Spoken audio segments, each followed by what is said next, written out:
레알 마드리드가 아스날에 밀려 무관의 위기에 놓였습니다. 챔피언스리그 8강 1차전에서 무려 3골 차이로 패배했는데 2차전이 레알의 홈에서 열리는 것을 감안해도 4골 차 이상의 승리는 정말로 기적이 필요한 상황입니다. 아스날이 3번의 실점을 하고 패배한 마지막 경기는 2023년 11월 2일 카라바오컵 웨스트햄과의 3대1 경기이며 3실점 차로 패배한 경기는 2023년 5월 3일 브라이튼과의 3대0 경기입니다. 공격진에 대한 문제로 다소 어수선해 보이던 아스날이지만 살리바와 마갈량이스를 필두로 한 단단한 수비만큼은 이번 시즌 3실점 이상을 허용한 적이 없습니다. 그러나 최근 마갈량이스가 부상으로 이탈하게 되면서 공격진이 강한 레알의 승리가 예상되었으나 아스날이 말 그대로 압살하며 준결승 진출에 가까워졌습니다. 안녕하세요, 끄덕찬입니다. 오늘은 아스날이 어떻게 레알 마드리드를 꺾을 수 있었는지 같이 알아보도록 하겠습니다. 끝까지 시청해주시면 감사하겠습니다.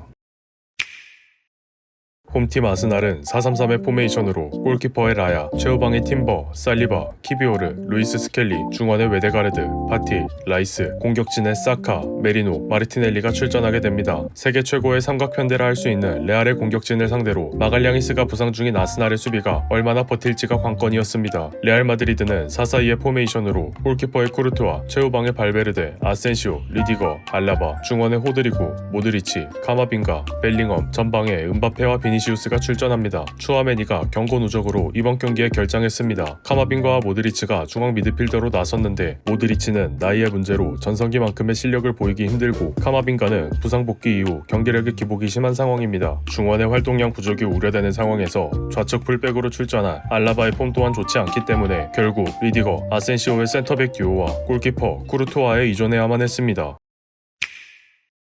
이번 경기에서 레알이 질 수밖에 없었던 가장 큰 이유는 안첼로티의 일관성 없는 수비 전술이라고 생각합니다. 모두 아시다시피 은바페와 비니시우스는 수비에 소극적입니다. 플레이 스타일의 장단점을 판단하기 이전에 이 두 명은 애초에 활동량이 많은 선수들이 아닙니다. 중원에서 어느 정도 빌드업을 하고 전방으로 공을 투입해 이들이 득점을 올리는 마무리에 특화된 선수들입니다. 바꿔 말하면 은바페와 비니시우스는 하프라인 위에서 공을 기다리는 유형입니다. 이 간격을 최소화하기 위한 장치가 벨링엄과 호드리구였습니다. 공격 시에 사둘둘둘, 수비 시에 4-4-2를 형성하며 공격진과 미드필더 사이에 빈 공간을 어느 정도 채워줍니다. 수비 시에 공이 하프라인으로 넘어오기 전까지 벨링엄과 호드리구는 교대로 아스날 선수들을 압박했는데 이러면 4-4-2가 아니라 4-3-3에 가까운 포메이션이 됩니다. 경기 장면으로 예를 들어보겠습니다. 레알 마드리드가 4-4-2 대형을 형성하기는 하지만 측면이 비어버린 엉성한 모양의 4-4-2가 되어버립니다. 루이스 스켈리가 공을 가지고 있다가 왼쪽으로 향하는 패스길이 막혀 파티에게 패스합니다. 파티는 측면으로 넓게 벌린 사카를 향해 패스를 내주었고 지역 수비와 압박 사이에 갈피를 잡지 못하던 레알의 수비는 결국 사카의 박스한 침투를 허락하고 말았습니다. 라인을 내려 중앙을 단단히 봉쇄한 것도 아니고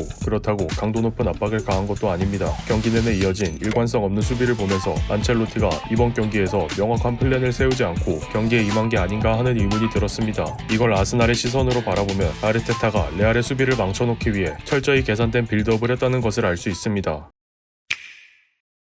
아스날은 누구 한 명을 지정해서 칭찬하기보다 조직적인 움직임의 끝을 보여주었기 때문에 팀 전체에 높은 점수를 주고 싶습니다. 먼저 왼쪽 수비수인 루이스 스켈리입니다. 아르테타는 루이스 스켈리를 파티의 옆으로 올려서 3위 형태의 빌드업 진영을 형성했습니다. 라야가 빌드업에도 엄청난 강점을 가지고 있기 때문에 라야까지 포함한 4위 형태로 볼 수도 있습니다. 웨데가르드와 라이스는 더 높은 위치에 넓게 퍼져서 총 4명의 미드필더가 사다리골을 형성합니다. 레알 마드리드가 4-4-2의 포메이션으로 중앙을 철저히 틀어막고 있기 때문에 라이스와 웨데가르드가 필요에 의해 측면으로 빠져서 레알의 선수들을 측면으로 끌어내는 역할도 합니다. 이 과정에서 순간적으로 중앙이 비게 되는데 메리노가 내려오거나 양쪽 윙어가 들어와 채워주기도 합니다. 애초에 메리노가 미드필더이기 때문에 이러한 스위칭이 더욱 효과적이게 됩니다. 아스날의 유기적인 스위칭으로 포지션이 계속 바뀌자 조직력 없는 레알의 수비는 무너지기 시작했습니다. 쿠르투아의 신들린 선방이 아니었다면 3골이 아니라 더 많이 실점했을 수도 있었습니다. 그러나 아스날은 라이스의 프리킥 득점 이전까지 필드골을 만들어내지 못했습니다. 그럼에도 압도적 였다는 평을 듣는 이유는 유연한 스위치만큼 위협적이었던 강한 압박입니다. 많은 선수가 빌드업에 참여하기 때문에 레알의 진영에서 공을 뺏긴다는 것은 은바페나 비니시우스의 역습에 노출된다는 뜻입니다.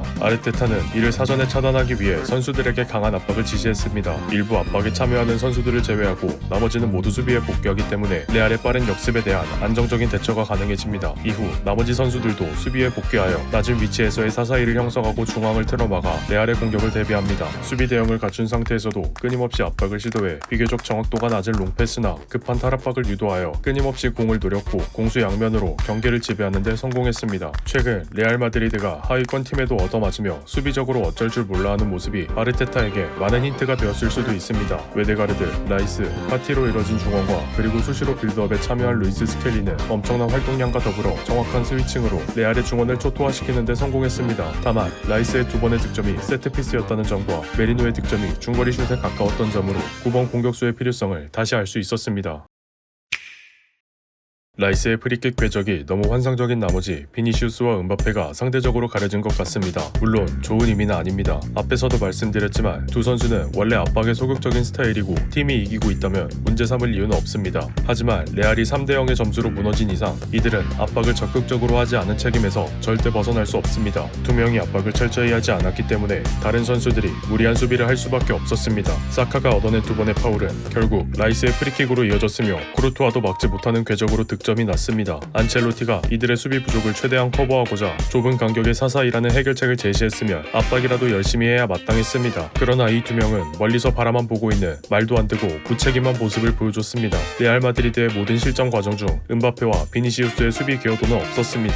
이 말은 즉 메리노의 필드 득점 과정 중에도 이들의 수비력 부족이 큰 역할을 했다는 소리입니다. 벨링엄은 죽어라 달려와서 수비에 참여라도 했는데 비니시우스와 은바페는 그저 지켜만 봤습니다. 아스날의 득점과 관련된 모든 플레이에 아니 레알의 실점과 관련된 플레이에 그 두 명만 화면에 없었다면 과연 범인은 누구일지 여러분들의 판단에 맡기겠습니다.